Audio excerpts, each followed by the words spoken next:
अस्सलाम वालेकुम नाजरीन, आप देख रहे हैं नया पाकिस्तान और मैं हूं शहजाद इकबाल। मुल्क भर में दहशतगर्दी की लहर में गैर मामूली इजाफे और जाफर एक्सप्रेस पर दहशतगर्दों के हमले के बाद जहां वजीर आजम शहबाज शरीफ ने क्वेटा में अहम सिक्योरिटी इजलास की सदारत की, वहीं पार्लियामेंट में भी कौमी सलामती के इन कैमरा इजलास में दहशतगर्दी से निपटने के लिए अहम फैसले किए गए। लेकिन इसके बावजूद दहशतगर्दी की कार्रवाइयां थमने का नाम नहीं ले रही हैं, जिसके बाद वजीर आजम शहबाज शरीफ की जेर सदारत अस्करी और सूबाई क़यादत के आला सतह के इजलास में दहशतगर्दी और मुल्क दुश्मन मुहिम का रिवायती और डिजिटल तरीके से मुंह तोड़ जवाब देने का फैसला किया गया है। सराय के मुताबिक दहशतगर्दी के खिलाफ हुकूमत ने वाज़े और दो टोक मौक़िफ़ के लिए कल वज़ीर आज़म हाउस में इजलास हुआ, जिसमें अस्करी और सिविल क़यादत के अलावा चारों सूबों के वज़राए आला ने भी शिरकत की। इसके अलावा आज़ाद कश्मीर और गिलगित बल्तिस्तान के नुमाइंदों ने भी इस इजलास में शिरकत की है। ज़राए के मुताबिक इजलास में फैसला हुआ है कि जाफर एक्सप्रेस के हमलावरों को दुनिया के सामने बेनकाब करने में कोई कसर नहीं छोड़ी जाएगी। इसके अलावा रिवायती और डिजिटल मीडिया पर मुल्क दुश्मन मुहिम का मुंह तोड़ जवाब दिया जाएगा। ज़राए के मुताबिक इजलास में नेशनल एक्शन प्लान के तहत कौमी बयानिए को मजबूत करने पर इत्तफाक हुआ है और यह फैसला भी किया गया है कि दहशतगर्दों और शरपसंदों के खात्मे के लिए मौसर और सरगर्म बयानिया बनाने की हिदायत दी जाएंगी। ज़राए के मुताबिक इजलास में यह फैसला भी किया गया है कि कौमी बयानिए को नौजवानों तक पहुँचाने के लिए फिल्म और ड्रामों में कौमी मौज़ूआत अपनाए जाएंगे। कौमी बयानिए के लिए डिजिटल मीडिया पर भी मौसर अंदाज में मवाद नशर किया जाएगा। सोशल मीडिया पर झूठी खबरों का खात्मा किया जाएगा और कौमी निसाब में दहशतगर्दी के हवाले से आगाही शामिल की जाएगी। अहम बात यह कि एक तरफ वज़ीर आज़म की सरबराही में वज़राए आला दहशतगर्दी के खिलाफ मुत्तफ़िका बयानिया और इत्तफ़ाक़ राय अपनाने की बात कर रहे हैं, तो दूसरी तरफ वज़ीर मुमलिकत बराए दाखिला तलाल चौधरी ने दहशतगर्दी को लेकर एक बार फिर पाकिस्तान तहरीक इंसाफ और खैबर पख्तूनख्वा हुकूमत को तनकीद का निशाना बनाया है। इस्लामाबाद में प्रेस कॉन्फ्रेंस करते हुए तलाल चौधरी ने कहा है कि दहशतगर्दी की वजह बॉर्डर से दहशतगर्दों की आमद नहीं, बल्कि दहशतगर्दी की वजह पाकिस्तान तहरीक इंसाफ दौर में दहशतगर्दों को रेड कार्पेट इस्तकबाल देकर वापस लाना है। केपीके के सीएम का ये कहना कि ये दहशतगर्दी वहां से लोग आ जाते हैं, वहां से लोग आए नहीं हैं, वहां से रेड कारपेट बिछाकर और बॉर्डर खोल के बानी पीटीआई ने 4000 दहशतगर्दों को बसाया है केपी में और पाकिस्तान में। डिफेंस ना होने की वजह से दहशतगर्दी नहीं है। अपना गिरेबान झांके, सीटीडी काउंटर टेररिज्म डिपार्टमेंट कमजोर होने की वजह से केपी में दहशतगर्दी होती है। 2015 से लेकर 25 तक 10 साल में पीटीआई पर कभी दहशतगर्दों ने ना किसी रहनुमा पे हमला किया है, ना किसी ओहदेदार पे हमला किया है, ना उनको कभी कुछ कहा है। मुत्तफ़िका लाएमल अपनाने के फैसले के बाद भी वफाकी हुकूमत और सूबाई हुकूमत दहशतगर्दी की जिम्मेदारी एक दूसरे पर डाल रहे हैं। एक तरफ रियासत ने दहशतगर्दी और मुल्क दुश्मन मुहिम का रिवायती और डिजिटल तरीके से जवाब देने का फैसला किया है, तो दूसरी जानब पैका एक्ट के तहत मुल्क भर में सहाफ़ियों और शहरियों के खिलाफ मुकदमा दर्ज किए जा रहे हैं और उनको गिरफ्तार किया जा रहा है। अहम बात यह कि जनवरी में जब पैका तरमीमी एक्ट को उजरत में मंजूर किया जा रहा था, तो सहाफ़ियों और सिविल सोसाइटी की जानिब से इन खदशात का इज़हार किया जा रहा था कि जैसे इस कानून को काबिल गिरफ्त और नाकाबिल ज़मानत बनाया जा रहा है, इससे वाज़ेह था कि इसका मकसद फेक न्यूज़ के खिलाफ कार्रवाई नहीं, बल्कि इसका मकसद सहाफ़ियों को हरासा करना और उनकी आवाज़ दबाना है। और बदकिस्मती से आज ये खदशात दुरुस्त साबित हो रहे हैं, क्योंकि पैका एक्ट को आज़ादी इज़हार राय पर कदम लगाने के लिए इस्तेमाल किया जा रहा है। सहाफ़ियों और शहरियों पर मुकदमे दर्ज किए जा रहे हैं, सहाफ़ियों को गिरफ्तार किया जा रहा है, उनको हरासा किया जा रहा है ताकि उनको खौफजदा किया जा सके। पिछले हफ्ते सहाफ़ी फरहान मलिक को रियासत मुखालिफ मवाद नशर करने के इल्ज़ाम पर पैका एक्ट के तहत गिरफ्तार किया गया था और आज उनकी जमानत की दरख्वास्त भी मुस्तरद कर दी गई है। कराची में जुडिशल मजिस्ट्रेट युसरा अशफाक ने सहाफ़ी फरहान मलिक की दरख्वास्त जमानत पर गुज़िश्ता समाअत में फैसला महफूज किया था, जो आज सुनाया गया है, जिसके मुताबिक फरहान मलिक की दरख्वास्त ज़मानत मुस्तरद कर दी गई है, जबकि दरख्वास्त ज़मानत मुस्तरद करने की जो वजूहात हैं वो कल जारी की जाएंगी। इस केस में गिरफ्तारी के बाद जब फरहान मलिक का 4 रोज़ा जिस्मानी रिमांड मुकम्मल हुआ था, तो अदालत ने उनका मज़ीद जिस्मानी रिमांड देने से FIA को इनकार किया था, उनकी इस्तदा मुस्तरद करते हुए उनको जुडिशल कस्टडी में देने का हुक्म दिया था। लेकिन फरहान मलिक की जुडिशल कस्टडी देने की अदालती हुक्म पर अमल दरामद करने के बजाय FIA ने उनको कॉल सेंटर के केस में दोबारा गिरफ्तार कर लिया। अदालती हुक्म की खिलाफ वर्जी पर जुडिशल मजिस्ट्रेट ने एडिशनल डायरेक्टर FIA को आज अदालत में तलब किया था और उन्हें अदालती हुक्म अदूली पर महकमाना इंक्वायरी करके 15 दिन में रिपोर्ट जमा करवाने का हुक्म दिया है। इसके अलावा इस्लामाबाद में पैका एक्ट के तहत गिरफ्तार सहाफ़ी वहीद मुराद को इस्लामाबाद की मकामी अदालत ने आज जमानत पर रिहा कर दिया है। इन दोनों मौज़ूआत पर हम तफसील से बात करेंगे और उसके लिए हमें ज्वाइन किया है state minister for interior Talal Chaudhry ने। तलाल साहब, बहुत बहुत शुक्रिया वक्त देने के लिए। दहशतगर्दी एक बहुत बड़ा मसला है। जाफर एक्सप्रेस का वाकया हुआ, उसके बाद भी कई वाकयात हो चुके हैं।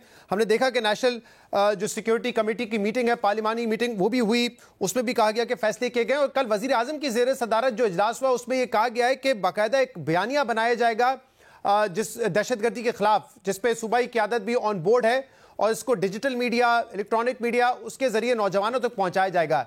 जरा पूछना ही चाह रहा हूं एग्जैक्टली क्या कौमी बयानिया जो है बनाने की इस वक्त जरूरत है या क्या बनाया जाएगा? बिस्मिल्लाहिर्रहमानिर्रहीम। देखिए, ये इंफॉर्मेशन मिनिस्टर जो हैं चारों सूबों के और गिलगित और कश्मीर के, उनकी मीटिंग प्राइम मिनिस्टर से हुई है और इस बात की ज़रूरत है कि एक बयानिया जो है यक ज़ुबान होकर तमाम पाकिस्तान की पॉलिटिकल फोर्सेस अपनी सिक्योरिटी फोर्सेस के पीछे खड़ी हों और 2013 से 18 के दरमियान दहशतगर्दी की जंग की जीत की एक सबसे बड़ी वजह यह थी कि मियां नवाज शरीफ ने उस वक़्त तमाम पॉलिटिकल फोर्सेस को, तमाम सूबों को इकट्ठे अपनी सिक्योरिटी फोर्सेस के पीछे खड़े किया और दहशतगर्दी के बारे में क्लैरिटी के साथ सारे लोग सामने। तो इस बात की अभी भी ज़रूरत है। अभी भी बहुत सारी चीज़ों पे हमारा मुख्तलिफ पार्टीज़ का मौक़िफ़ कई दफ़ा बड़ा सॉफ्ट हो जाता है, डिफरेंट हो जाता है। इसी तरह सूबों का मौक़िफ़ जो है तो उसमें एक क्लैरिटी और बिल्कुल एक जैसा जो मौक़िफ़ है उसके लिए प्राइम मिनिस्टर ने तमाम सूबों के जो इंफॉर्मेशन मिनिस्टर्स थे उनके साथ। अच्छा, ये आपने तस्दीक की, आप कह रहे हैं कि वज़राए आला नहीं थे, उसमें जो तमाम सूबों के इंफॉर्मेशन मिनिस्टर्स है वो वहां पे मौजूद थे। तो जाहिर सी बात है खैबर पख्तूनख्वा के इंफॉर्मेशन मिनिस्टर भी होंगे, तो उन्होंने इत्तेफाक किया जो भी उस मीटिंग में डिस्कशन हुई है उस पर। देखिए, गुजारिश है कि बहुत सारी चीज़ों पर कोई इत्तेफाक करे ना करे, लेकिन वफाक की सबसे बड़ी हमारी कोशिश है कि तमाम सूबाई हुकूमतें और तमाम पॉलिटिकल फोर्सेस जो हैं वो इस अब एक बयानिए के साथ खड़ी हों। ये दहशतगर्दी की जो जंग है ये पाकिस्तान की जंग है, ये हमारी जंग है। ये जंग जो है पाकिस्तान के मुस्तकबिल की है और इस पे हमारे डिफरेंट मौक़िफ़ जो हैं वो दहशतगर्दों को तक़वियत देते हैं, उन्हें सपोर्ट मिलती है। और जब हम कमज़ोर मौक़िफ़ कोई सूबा या कोई पार्टी रखती है तो उसका डायरेक्टली फ़ायदा जो है वो उन फोर्सेस को मिलता है जो कि फ़साद और फितना फैला रहे हैं और हमारी सिक्योरिटी फोर्सेस डिस्करेज होती हैं। तो उसके लिए हम पूरी कोशिश कर रहे हैं कि हम एक बयानिए के साथ चलें और इसमें कोई अबहाम ना हो और ना ही कोई सूबा या कोई पार्टी अबहाम पैदा करे। सही, ये बात ज़रूरी है कि एक मौक़िफ़ होना चाहिए दहशतगर्दी के खिलाफ। हमने पहले भी बड़ा टाइम ज़ाया किया था, गुड तालिबान, बैड तालिबान। उसके बाद जब दहशतगर्दी के वाक़यात बढ़ने लगे फिर सारे एक पेज पर आए APS के वाक़े के बाद। तो ये ठीक है, आप टेलीविज़न को इस्तेमाल करेंगे, आप बच्चों के निसाब में इंपॉर्टेंट है बताना कि दहशतगर्दी पाकिस्तान को किस तरीके से मुतासर कर रही है। लेकिन तलाल साहब, आज आपकी मैंने वीडियो जो आपका पैगाम था वो मैंने देखा, उसमें तो ऐसा लग रहा था कि जो इस वक्त दहशतगर्द जमातें हैं, TTP, BLA, उनके खिलाफ बयानिया कम, लेकिन पाकिस्तान तहरीक इंसाफ के खिलाफ ज़्यादा था। तो आई एम श्योर कल इस बात पर तो इत्तेफाक नहीं हुआ होगा ना कि हम PTI या खैबर पख्तूनख्वा हुकूमत में तनकीद करेंगे और PTI कहेगी कि हम वफाकी हुकूमत पे जिम्मेदारी डालते रहेंगे।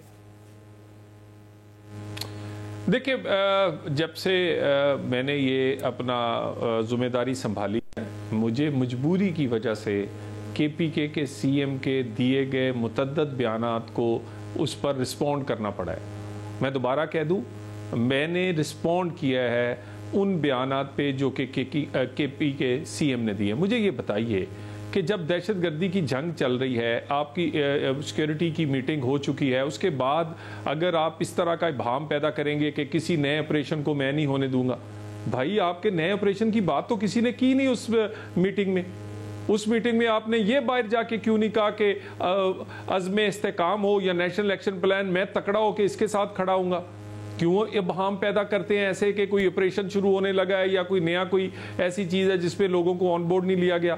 दूसरी, आज मैंने रिस्पॉन्ड किया है, देखिए जब आप कहेंगे कि ये सारे के सारे दहशतगर्द जो हैं ये क्योंकि बॉर्डर हमारे कंट्रोल में नहीं है, वहाँ से निकल कर हमारे सूबों में आ जाते हैं, मेरी बात सुने, जब कोई दहशतगर्द निकल के आता है वो किसी जगह रहता है, किसी से कहाँ से फाइनेंस लेता है, कहीं से गाड़ी मोटरसाइकिल लेता है, कोई उसकी जहन साजी करता है, कोई उसको लॉजिस्टिक सपोर्ट करता है, कहाँ होता है वो सूबे के अंदर।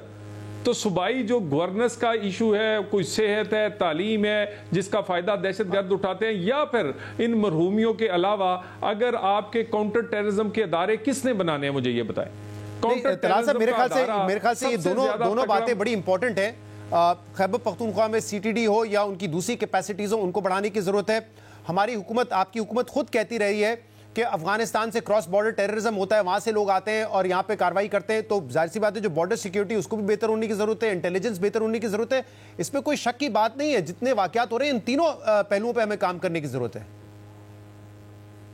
मैंने ये सबसे पहली जब बात शुरू की है तो मैंने ये बिल्कुल कहा है कि मैं कुछ हकाइक सामने रखता हूं और मैं आपके भी रख देता हूं। 2600 किलोमीटर का बॉर्डर है जो कि इस वक्त अफगानिस्तान के साथ है। मुश्किल तरीन एरिया है, पहाड़ हैं, संगलाक किस्म के, वहाँ पर वादियाँ हैं, कोई ये नहीं है कि बड़ी कोई हमवार ज़मीन है। उस पर जो ये फेंस है वो तकरीबन लग चुकी है। 1400 के करीब हमारी वहाँ पर सिक्योरिटी फोर्सेस की मुख्तलिफ चेक पोस्ट है। देखिए, जो बॉर्डर्स होते हैं ये दो मुल्कों का जिम्मेदारी होती है, दोनों साइडें इसको प्रोटेक्ट करती हैं, लेकिन अनफॉर्चुनेटली दूसरी साइड प्रोटेक्ट नहीं कर रही, फैसिलिटेट कर रही है। यानी अमेरिका और मेक्सिको के बॉर्डर में अमेरिका से ज्यादा तो किसी के पास टेक्नोलॉजी और रिसोर्सेज नहीं है, लेकिन उसके बावजूद जब मेक्सिको का बॉर्डर इसलिए वो पूरा महफूज नहीं क्योंकि दूसरी साइड उनसे पूरा कोऑपरेट नहीं करती।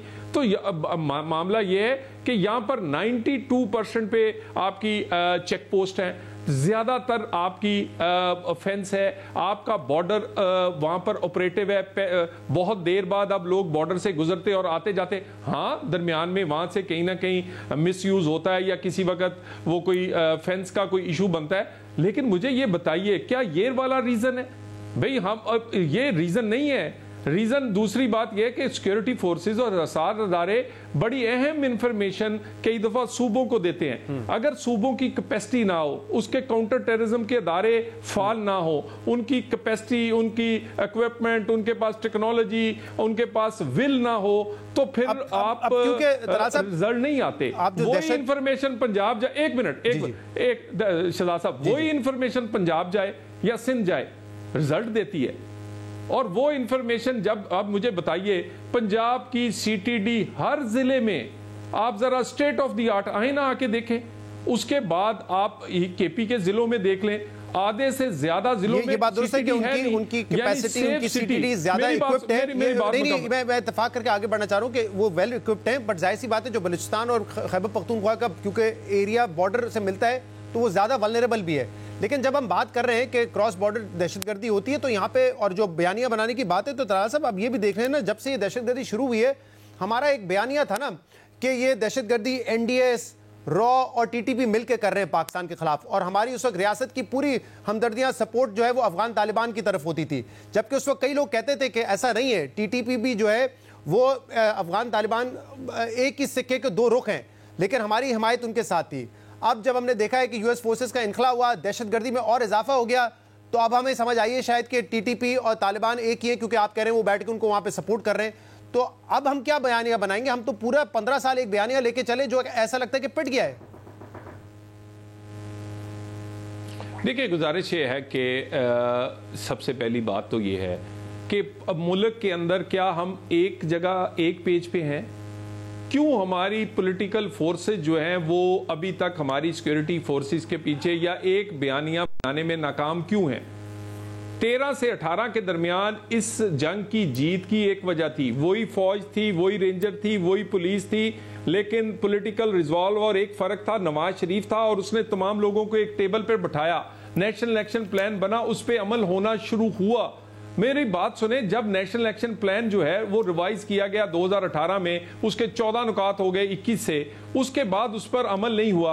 आप देखें उसकी लगातार मीटिंग्स दी हुई, उस पर आपने अपने सूबों की कैपेसिटी बिल्ड नहीं की, आपने उसके बाद बाकी तमाम चीजें नहीं की। बाकी रही बात ये जो आप टीटीबी की बात करते हैं, हमने तो ये जंग जो है अपने ब्रादर मुल्क के लिए बहुत सारी कुर्बानियां देके लड़ी। हमारे अरबों डॉलर का नुकसान हुआ, हमारे 80,000 लोग शहीद हुए, और लेकिन अनफॉर्चुनेटली मैं आपकी बात से इत्फाक करता हूं कि अफगानिस्तान ने उस तरह रिस्पॉन्ड नहीं किया, उस तरह उन्होंने पे बैक नहीं किया, और वो अपनी सरजमीन को हमारे खिलाफ दहशतगर्दी के लिए नहीं रोक सके। हम या तो हमारी कैलकुलेशंस गलत थी उनके हवाले से, हमारी सोच ही गलत थी, या जो हम सिर्फ एक महज बयानिया बनाना के चक्कर में लग गए थे। लेकिन वक्त की किल्लत की वजह से मैं जरा पैका के हवाले से भी बात करना चाहता हूं। It falls directly under your ministry. जब ये कानून आ रहा था, और इनफैक्ट अभी भी चाहे जर्नलिस्ट हो, सिविल सोसाइटी हो, तनकीद कर रहे थे कि ये इस्तेमाल होगा जर्नलिस्ट की आवाज़ दबाने के लिए, शहरियों की आवाज़ दबाने के लिए, क्योंकि इसको आपने काबिल गिरफ्त बना दिया था और नाकाबिल जमानत बना दिया था। और आज ऐसा ही हो रहा है। फरहान मलिक सहाफ़ी हो, वहीद मुराद हो और दीगर सहाफ़ी हो, शहरियों के खिलाफ भी हो रहा है। कोई वार्डन की वीडियो बना रहा है क्योंकि वार्डन किसी से बदतमीजी कर रहा है, तो पुलिस कहती है हमारा इमेज मुतासिर हो रहा है, इसके खिलाफ पैका का पर्चा कर दो। कोई कह रहा है वकील के इसने बदजमानी की है, उसके खिलाफ पैका का पर्चा कर दो। तलाल साहब, ये बड़े हैं एक खौफनाक दौर में दाखिल हो रहे हैं, और इस पर आपकी जो हुकूमत की क्रेडिबिलिटी है उस पर सवाल उठ रहा है कि आप पहले इमरान खान के दौर में बड़ा आज़ादी मीडिया की बात करते थे, और आज देखिए आप क्या कर रहे हैं, उससे दो हाथ आगे बढ़ के जो कर रहे हैं आप कर रहे हैं वो। बिल्कुल नहीं, ये हमारा फर्ज बनता है और मैं इसको ओन करता हूं। और ये नहीं हो सकता कि मादर पेदर आज़ाद, आप तो ये देखिए ना, ये 25 करोड़ का मुल्क है, 12 करोड़ लोगों के पास यहाँ पर वो डिवाइसेस हैं जिससे वो सोशल मीडिया यूज कर सकते हैं। उसके बाद वो लोग किसी की सर की कीमत लगा दें, किसी की इज्जत उछाल दें, किसी को फतवा जारी कर दें, किसी आपके अदारों पर ऐसी तोहमत लगा दें। यानी चीफ जस्टिस ऑफ पाकिस्तान के सर की कीमत लगी है इस मुल्क में, और यहाँ पर बस जो सिपा सलार है उनके बारे में बेतुक की बातें आप बाहर बैठ के या पाकिस्तान में बैठ के करें, और इसी तरह बहुत सारी और। ये नहीं हो सकता ना। आप ये तो इसी तरह ही है कि पूरे पाकिस्तान को असला दे दिया जाए और कहा जाए कि कभी हमने या फिर मीडिया के जो जर्नलिस्ट हैं उन्होंने ये नहीं कहा मादर पिदर आज़ादी होनी चाहिए। बिल्कुल चेक्स एंड बैलेंस होने चाहिए। जो मैंने आपको मिसालें दी और जो आपने बातें की वो बिल्कुल मुख्तलिफ हैं। अब मिसाल के तौर पे फरहान मलिक साहब का जो केस था, ये पूरे मैं आपको सवाल करूं, अगर पूरे मीडिया ने फॉलो किया, 4-5 महीने से इंक्वायरी चल रही है, आज तक उस केस में ये नहीं बताया कि कौन सा कंटेंट काबिल एतराज है और किस बेसिस पे वो केस किया गया। एफआईआर में कोई ऐसा मेंशन नहीं है। और जब उस पे उनको जेसी कर दिया गया तो कॉल सेंटर का केस बना दिया गया। आप कह रहे हैं आप ओन करते हैं, तो आप ये ओन करते हैं कि किसी अगर सहाफी को आपने गिरफ्तार रखना है कस्टडी में, तो आप कॉल सेंटर का केस बना देंगे उस पर। देखिए, गुजारिश मेरी बड़ी सुने, कितने सहाफी हैं इस मुल्क में?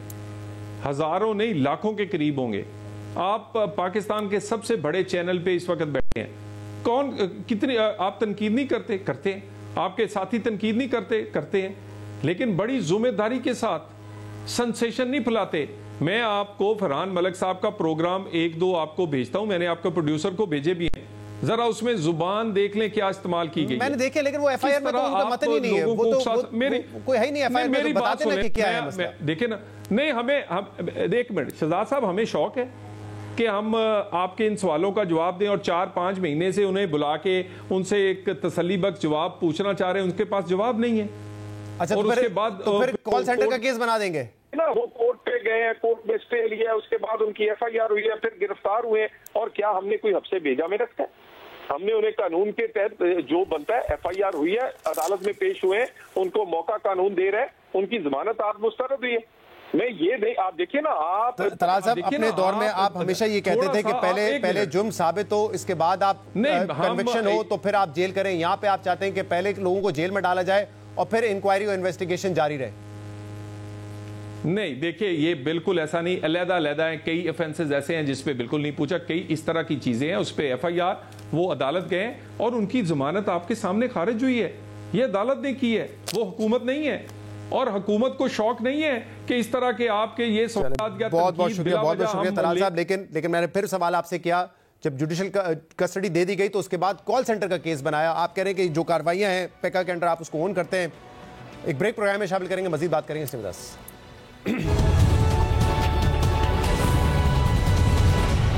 Welcome back. पाकिस्तान तहरीक इंसाफ ईद के बाद हुकूमत को टफ टाइम देने के लिए क्या हिकमत अमली बनाएगी, इस मामले पे जहां पार्टी रहनुमाओं की मुतजाद राय सामने आ रही है, वहीं ईद के बाद पाकिस्तान तहरीक इंसाफ के अंदर फॉरवर्ड ब्लॉक बनने के दावे भी सामने आ रहे हैं। कोई ईद के तीनों रोज अडियाला जेल के बाहर एहतजाज के साथ ईद के बाद तहरीक चलाने की बात कर रहा है, तो किसी का कहना है कि यह जरूरी नहीं है कि पाकिस्तान तहरीक इंसाफ ईद के फौरी बाद हुकूमत के खिलाफ सड़कों पर आ जाएगी। हुकूमत मुखालिफ तहरीक के हवाले से पाकिस्तान तहरीक इंसाफ की यह ख्वाहिश भी है कि किसी तरह JUIFA को अपोजिशन इत्तेहाद का हिस्सा बनाया जाए, मगर वजीर आला खैबर पख्तूनख्वा अली अमीन गंडापुर के मौलाना फजल रहमान के खिलाफ मुसलसल बयानात इस इत्तेहाद की राह में रुकावटें खड़ी कर रहे हैं।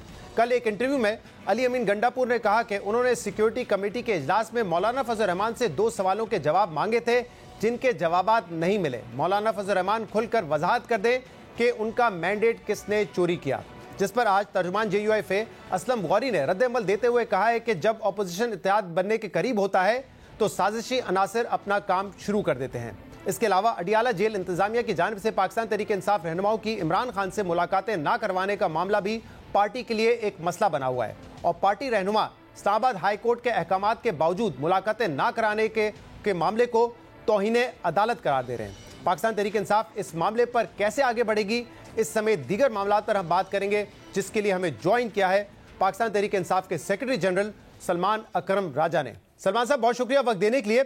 इस हफ्ते इस्लामाबाद हाई कोर्ट का ये ऑर्डर आ गया था कि लॉयर्स, PTI के मेंबरान और फैमिली जो है इमरान खान से हफ्ते में 2 मुलाकातें कर सकती हैं। आपने इस्लामाबाद हाई कोर्ट को एफिडेविट भी दे दिया था कि जेल प्रेमिसेस के बाहर आप लोग बयानात नहीं देंगे, लेकिन इसके बावजूद ना जुमेरात को मुलाकात हो सकी, ना मंगल को मुलाकात हुई थी। अब अगला लाइमल क्या होगा आपकी पार्टी का? देखिए, एफिडेविट नहीं दिया था, लेकिन बहरहाल अदालत में एक बात हुई थी। वो क्या हुई थी उसकी वजाहत तो हो जाएगी, लेकिन अहम बात यह है कि अदालत के फैसले को बिल्कुल नजरअंदाज किया गया है। ये बदतरीन तौहीन अदालत है। अब ये मामला इस्लामाबाद हाई कोर्ट के अहाते में है कि वो अपने फैसले पर अमल करा सकते हैं या नहीं करा सकते, या ये मुल्क बिल्कुल अब आइन और कानून से मुबर्रा हो गया है। यहाँ पे अदालत की कोई वक़्त नहीं है। ये बात अब अदालत ने तय करनी है। अदालत में सुपरिटेंडेंट अडियाला जेल मौजूद थे, उनके वकला मौजूद थे, पूरी हुकूमती मशीनरी मौजूद थी। उन्होंने अदालत के सामने ये तस्लीम किया कि 2 मुलाकातें मंगल वाले दिन और जुमेरात वाले दिन होनी हैं, कराई जाएंगी। मैंने बाकायदा नाम दिए दोनों मुलाकातों के लिए, लेकिन मंगल वाले दिन भी मेरे दिए गए वकला के नामों में तरमीम की गई और जो मुलाकात होनी थी बहनों की वो नहीं कराई गई। जुमेरात वाले दिन यकसर मुलाकात नहीं कराई गई। तो ये बिल्कुल अब हमारे मुल्क में आइन, कानून, अदालतें जो हैं या तो नापैद हो जाएंगी और हम एक जंगल बन जाएंगे मुकम्मल तौर पे, या अदालतों को कोई स्टैंड लेना पड़ेगा। 26वीं आईनी तरमीम के बाद भी अदालतों को अपने वजूद का एहसास दिलाना होगा। और वजह क्या बताई गई सलमान साहब, जब कल किसी को भी नहीं मिलने दिया गया, आप लोग वहां पे मौजूद थे, वजह क्या बताइए ना मिलने की? कोई वजह नहीं। देखिए, इस वक्त ये ख्याल है जो भी ताले आजमा हैं, जो भी मंसूबा साज हैं, कि वो हर चीज से बरतर है। उनको कोई वजह बताने की जरूरत नहीं है।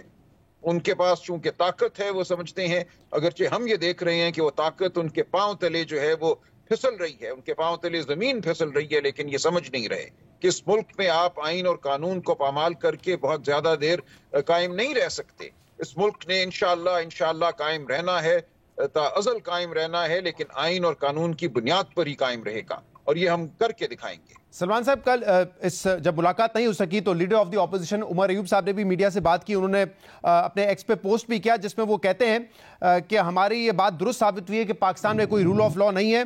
Court orders have no meaning in these circumstances. The जजेस of High Court and Supreme Court should simply resign as they do not have the ability to have their orders implemented by the superintendent jail. क्या ये उनका जाती मौकिफ है या आपकी party का मौकिफ है कि हाई कोर्ट और सुप्रीम कोर्ट के जजेस को इस्तीफा दे देना चाहिए क्योंकि उनके फैसलों पर अमल दरामद नहीं हो रहा है? नहीं, देखिए, ये तो उन्होंने एक बात की है ना, इसको मौकिफ आप ना कहें। उन्होंने एक तरह से गिला किया है, उन्होंने एक तरह से ये इल्तजा की है कि अदालतें अपने वजूद को मनवाएं। वो गिला भी कर रहे हैं, वो इल्तजा भी कर रहे हैं, वो गुस्से का इजहार भी कर रहे हैं। तो ये पूरी कौम का इस वक्त गुस्सा है ना कि पूरा कानूनी निजाम जो है वो ज़मीन बोस हो चुका है। तो अब अगर अदालतों से फैसले पहले तो आपके हक में आ नहीं रहे थे, अब अगर आ भी रहे हैं, उस पर अमल दरामद नहीं हो रहा, तो क्या आपको ये जंग कानूनी तौर पे ही लड़नी पड़ेगी, या जैसे पार्टी में आपके बाज लोग ये राय रखते हैं कि हमें एहतजाज करना पड़ेगा, सड़कों पे निकलना पड़ेगा, ये अब आपकी हिकमत अमली का हिस्सा होगा? देखिए, सड़कों पे हम जरूर निकलेंगे। ये सड़कों पे निकलना भी एक आईनी हक है, ये कोई आइन के मुनाफी अमल नहीं है। इंसानी तारीख जो है वो सड़कों पे ही तय हुई है, सड़कों पे ही निकल के लोगों ने अपने हुकूक हासिल किए हैं। ये बिल्कुल एक वाज़े तारीखी हकीकत है। आइन साजी जो है बिलाखिर वो सड़कों पे निकलने की वजह से ही हुई है। हम तवक्को ये करते हैं कि वहां तक हमें नहीं जाना पड़ेगा। इस मुल्क के जो मंसूबा साज हैं, जो अपने दई ताकतवर हैं, वो होश के नाखुन लेंगे और आइन और कानून पर अमल करेंगे, इस मुल्क को बिखरने से बचाएंगे। लेकिन अगर इस मुल्क में ये कुछ होता है, अगर हमें सड़कों पे निकलना पड़ता है, तो इसकी जिम्मेदारी सरासर इंतजामिया की होगी। इस बारे में कोई आपकी पार्टी ने हतमी फैसला किया है? क्योंकि आपको मैं सुन रहा था, आपने कहा कि तमाम ऑप्शंस ऑन कार्ड हैं, ये कोई हतमी नहीं है कि हम सड़कों पे निकल रहे हैं ईद के बाद। लेकिन जुनैद अकबर साहब जो कि सदर हैं खैबर पख्तूनख्वा के, उन्होंने कहा था कि हम निकलेंगे सड़कों पे, बल्कि उन्होंने ये भी कहा कि ये भी मुमकिन है कि ईद के 3 दिन हम अडियाला जेल के बाहर एहतजाज करें। तो ये उनकी महज एक राय, एक बात कर दी है या कोई फैसला हुआ है पार्टी लेवल पर? सब कुछ मुमकिन है। देखिए, वो एक सूबे की जमात के सदर हैं, वो अपने फैसले बिल्कुल खुद कर सकते हैं। मैंने इसकी कोई इससे इनकार नहीं किया। एक टीवी प्रोग्राम में सिर्फ मुझे एक ट्वीट दिखाई गई थी, जिस ट्वीट में ये कहा गया था कि इमरान खान साहब ने ये कहा है। मैंने कहा ये उनके अल्फाज नहीं है। इसका ये मतलब नहीं है कि हमने कोई सड़कों पे नहीं निकलना या हम इसके इनकारी हैं। जब हम अपने लाए अमल के तहत समझेंगे कि सड़कों पे निकलना जरूरी है तो वो भी करेंगे। लेकिन वो ट्वीट जो मुझे दिखाई गई कि इमरान खान साहब ने कहा है सड़कों को फौरन गर्म कर दो, पता नहीं क्या कर दो, वो ट्वीट दुरुस्त नहीं थी। वो उनके अल्फाज नहीं है इमरान खान साहब। अच्छा, ऐसे कोई अल्फाज उन्होंने नहीं अदा किए, लेकिन सड़कों पे नहीं निकलेंगे। सही। इमरान खान की वैसे इंस्ट्रक्शंस क्या है इस हवाले से? अगर वो ट्वीट दुरुस्त नहीं तो वैसे क्या उनके इंस्ट्रक्शंस हैं इस वक्त तक?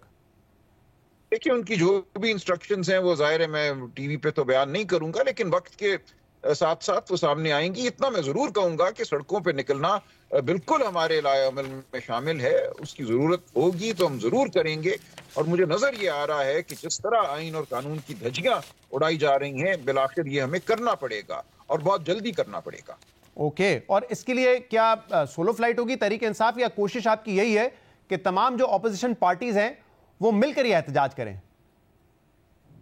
जी, मुझे यही नजर आता है कि पूरी कौम मिलकर एहतजाज करेगी और जो हमारा इत्तेहाद है वो यकीनन शामिल होगा। मुशावरत से करेंगे। देखिए, हमने कोई छलांग नहीं मारनी किसी भी एक अमल में।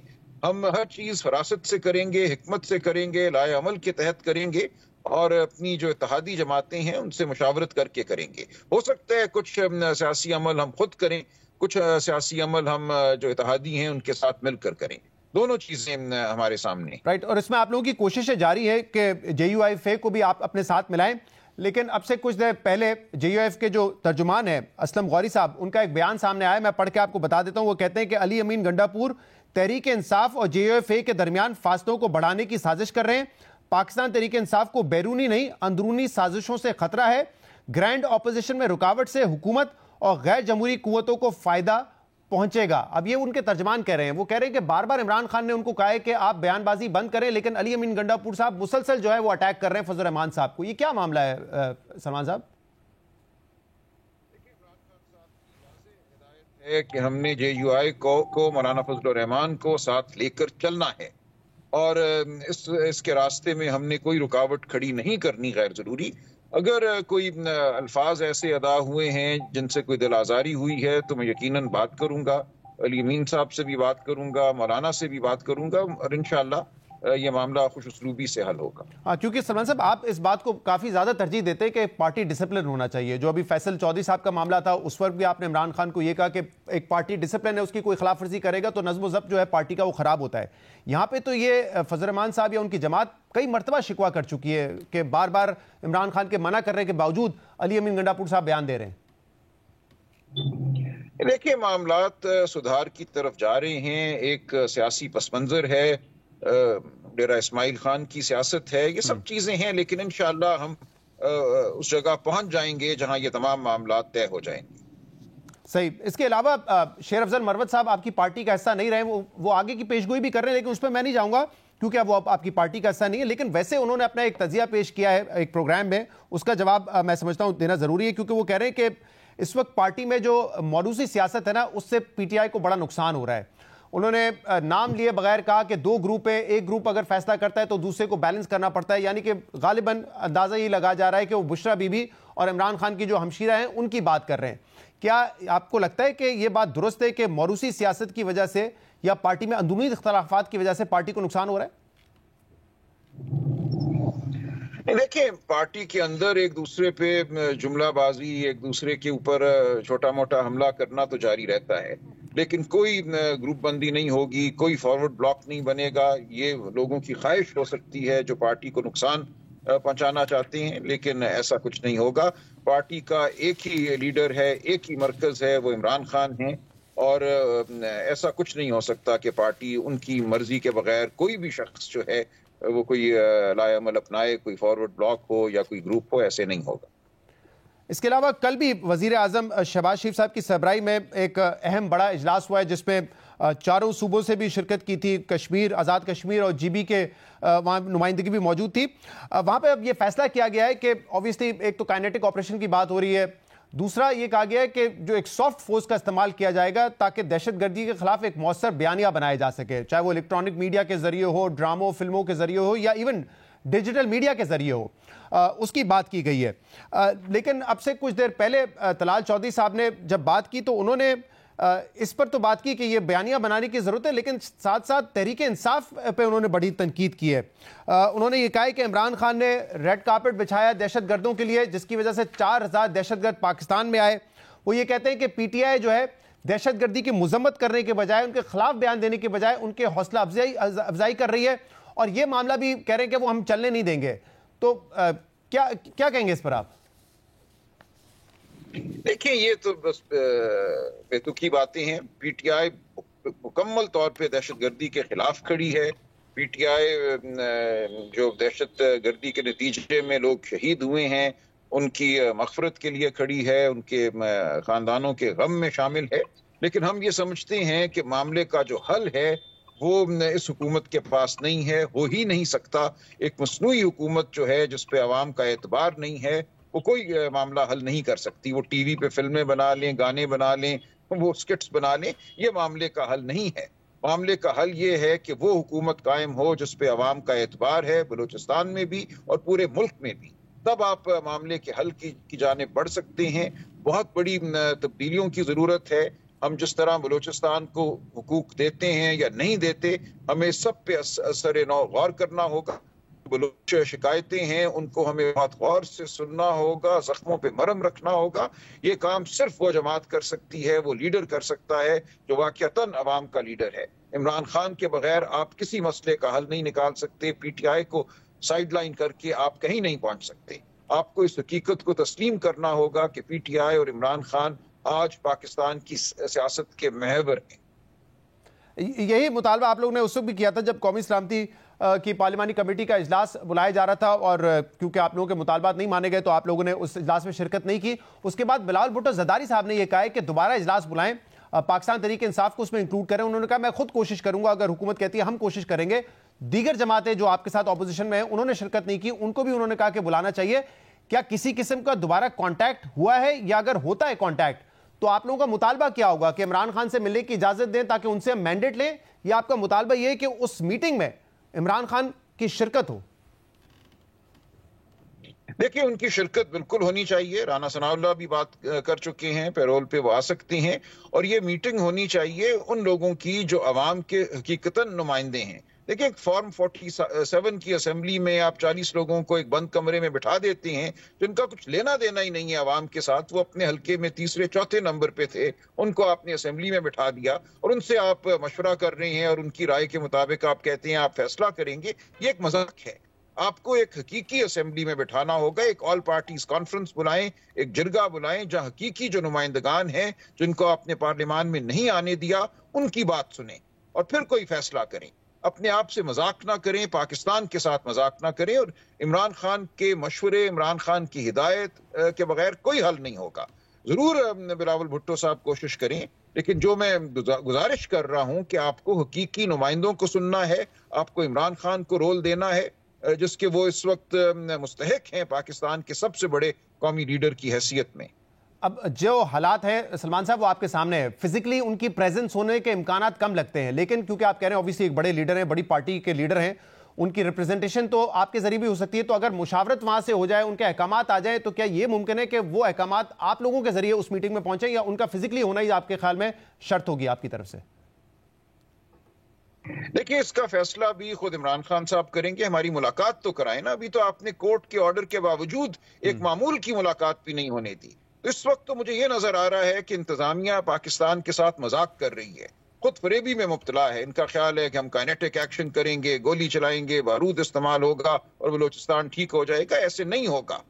आपको सुनना होगा लोगों को जो आपसे ज्यादा फरासत रखते हैं, जो वाकईतन मामलात को समझते हैं। मेंगल साहब ने लॉन्ग मार्च शुरू की है, आपको सुनना चाहिए उनकी बात को। दीगर लोगों को जिन पे आपने तशद्दुद किया कराची में, कोयटा में, उनको सुनना है। मारंग को आपको सुनना है। इसके बगैर कोई मामला हल नहीं हो सकता। इमरान खान साहब इस तमाम अमल में एक रोल अदा कर सकते हैं। वो लोगों को इकट्ठा कर सकते हैं। कुदरत ने उनको ये ताकत दी है, तारीख ने उनको ये ताकत दी है, पाकिस्तान के अवाम ने उनको ये ताकत दी है कि वो सबको इकट्ठा करके, यकजा करके मसले का हल निकाल सकते हैं। आप अगर पाकिस्तान से मुखलिस हैं तो आपको ये सब कुछ करना होगा। सलमान साहब, लेकिन जो तलाल चौधरी साहब के हवाले से मैंने सवाल किया था कि वो ये एक तो वो कह रहे हैं कि हम बयानियां बनाएंगे, लेकिन फिलहाल एक तनकीदी बयानियां आपके हुकूमत, आपकी जमात की तरफ भी है ना कि सोशल मीडिया पे जिस तरह का कंटेंट या कोई दहशतगर्दी का वाकया होता है तो उसकी हौसला अफजाई की जाती है, उसकी मुजम्मत या उसके खिलाफ बात नहीं की जाती। ये जो बातें, इसको कैसे देखेंगे? क्योंकि वाकई कुछ ऐसे अकाउंट्स हैं जो इस तरह के कोई संगीन वाकयात हो जाए तो उसमें भी वो कहते हैं ना कि आग में तेल का काम कर रहे होते हैं रादर देन कंडेमिंग इट। नहीं, ये गलत है। देखिए, हमारे जो अकाउंट हैं जिनको मैं जानता हूं, पीटीआई ऑफिशियल है या इमरान खान साहब के नाम से जो अकाउंट चलता है वो हैं। मैं नहीं समझता उन अकाउंट्स पे कोई इश्तियाल अंगेजी की गई है। वो अकाउंट भी खुद मुख्तार हैं। एक मेरे आने से पहले में कोई टीम मुकर्रर है, लेकिन मैंने जो उनका कंटेंट देखा है उस पर मुझे ऐसी कोई चीज नजर नहीं आई। लेकिन उमर अयूब साहब ने असेंबली में बात की है, गौहर साहब ने बात की है, मैंने मीडिया पे, ट्विटर पे बात की है और हमने बिल्कुल पहले दिन ही ना सिर्फ कंडेम किया, अफसोस का इजहार किया, मुजम्मत की। हम गम में शरीक खड़े हुए, हमने मगफरत की दुआ की और हमने आगे एक मुस्बत अंदाज में चलने की ख्वाहिश का इजहार किया। तो मुझे कुछ नजर नहीं आता कि पीटीआई का कोई रवैया जिसको आप पीटीआई से मंसूब कर सकें वो किसी भी हवाले से दहशतगर्दी के साथ है या वो कंडेम नहीं कर रहा, मुजम्मत नहीं कर रहा। ये बिल्कुल झूठ बयानियां हैं। जब सिंपैथाइजर्स हैं या पीटीआई के सपोर्टर्स हैं, उनकी तरफ से भी बड़ी तादाद में इस तरह के ट्वीट आते हैं तो तासुर यही उभरता है कि एक पूरी जमात का एक मौकिफ है ना। नहीं, वो गलत है। देखिए, ये जो ट्विटर पे करते हैं लोग, अपना वो एक नुक्ता नजर जो है बयान करते हैं, उसमें यकीनन वो लोग शामिल होंगे जो पीटीआई के वोटर हैं, पीटीआई से हमदर्दी रखते हैं, लेकिन बहुत सी बातें जो वो करते हैं वो पीटीआई का ऑफिशियल मौकिफ नहीं है। बहुत बहुत शुक्रिया। सलमान अकरम राजा हमारे साथ मौजूद थे। प्रोग्राम में एक ब्रेक शामिल करेंगे, इसके बाद मजीद बात करेंगे। Stay with us. Welcome back. America को लैंड ऑफ द फ्री यानी कि आजाद लोगों का मुल्क और अपनी उम्मीदों और ख्वाब पूरे करने की जमीन कहा जाता है। एक ऐसा मुल्क जो न सिर्फ अपने बाशिंदों को अपनी सरहदों के अंदर शख्सी आजादी, बात करने की आजादी, मजहबी आजादी, सहाफत और इज्तिमा की आजादी का हक देता है, बल्कि दुनिया भर में इन आजादियों और हुकूक को यकीनी बनाने और हौसला अफजाई के लिए मुख्तलिफ इदारों और तंजीमों को फंडिंग करता है और गैर मुल्की हुकूमतों पर दबाव डालता है।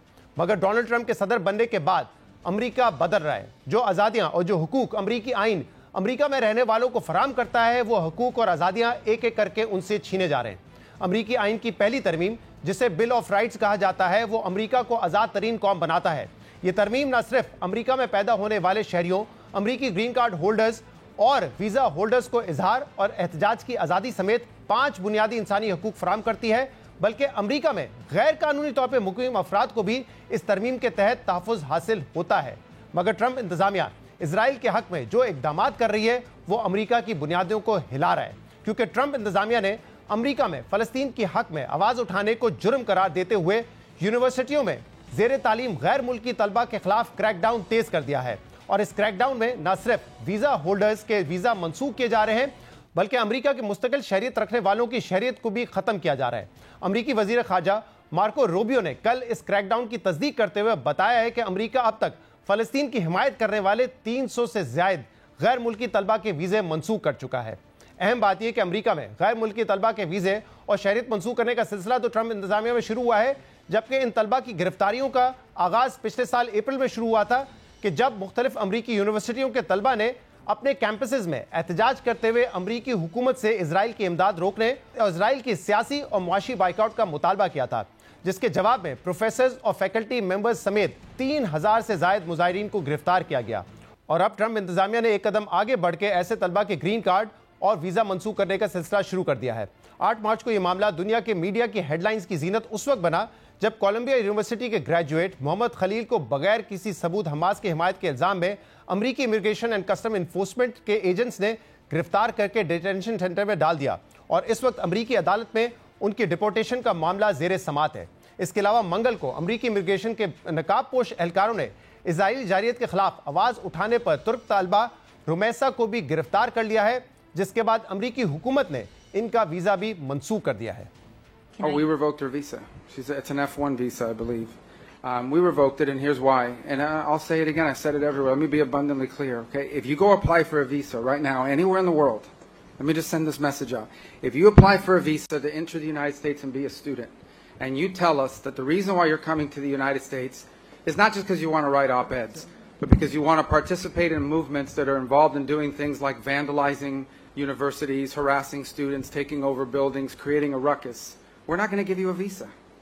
If you lie to us and get a visa and then enter the United States and with that visa participate in that sort of activity, we're going to take away your visa. Why would any country in the world allow people to come and disrupt? Now, we gave you a visa to come and study and get a degree, not to become a social activist that tears up our university campuses. And if we've given you a visa and then you decide to do that, we're going to take it away. I encourage every country to do that. अब एक ऐसा मुल्क जिसका आइन अपने शहरियों की जानिब से झूठ बोलने तक को प्रोटेक्टेड स्पीच करार देता है, उस मुल्क में इजराइल के खिलाफ एहतजाज को जुर्म बना दिया गया है। और अमरीकी सेक्रेटरी खारजा का यह दावा है कि वीजा हासिल करके अमरीका आने वालों को इसकी इजाजत नहीं है, जबकि अमरीकी सुप्रीम कोर्ट के माजी के मुतादिद फैसले मार्को रूबियो के इस दावे की तस्दीद करते हैं। बहरहाल अहम बात यह है कि ट्रंप इंतजामिया की जानिब से ये सख्तियां सिर्फ इजराइल पर तनकीद या फलस्तीनियों के हक में आवाज उठाने वालों तक महदूद नहीं है, बल्कि जो लोग डोनाल्ड ट्रंप के बारे में तनकीदी राय रखते हैं उन गैर मुल्कियों पर भी सख्तियां बढ़ती जा रही हैं। पिछले हफ्ते बरतानवी अखबार गार्डियन की खबर के मुताबिक एक फ्रांसीसी साइंसदान को अमेरिका दाखिले से सिर्फ इसलिए रोक दिया गया कि उनके फोन से अमेरिकी सदर ट्रंप पर तनकीद के बाज़ मैसेजेस मिले थे, जिसके बाद उन्हें एयरपोर्ट से ही डिपोर्ट कर दिया गया।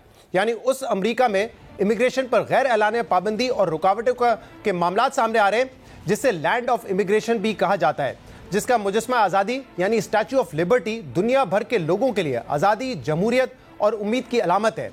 और इस मुजस्मा आज़ादी को तारकीन वतन के लिए एक नई शुरुआत और उम्मीदों की अलामत करार दिया जाता है। मगर ट्रंप इंतजामिया इन तारकीन वतन के लिए एक के बाद एक मुश्किलात खड़ी कर रही है। अमरीकी टीवी CBS न्यूज़ की रिपोर्ट के मुताबिक अमरीकी हुकूमत आने वाले दिनों में कम से कम 5 लाख तारकीन वतन को मुल्क से बाहर निकालने का इरादा रखती है, जिनका ताल्लुक लैटिन अमेरिका और हेटी से है, जो बाइडन इंतजामिया के स्पॉन्सरशिप प्रोसेस के तहत अमेरिका आए थे। मगर अब ट्रंप इंतजामिया की ख्वाहिश है कि या तो ये तारकीन वतन खुद अपने मुल्क वापस चले जाएं या गिरफ्तारियों के लिए तैयार हो जाएं। आज के प्रोग्राम में इतना ही। शो से इजाजत दीजिए। अल्लाह हाफिज।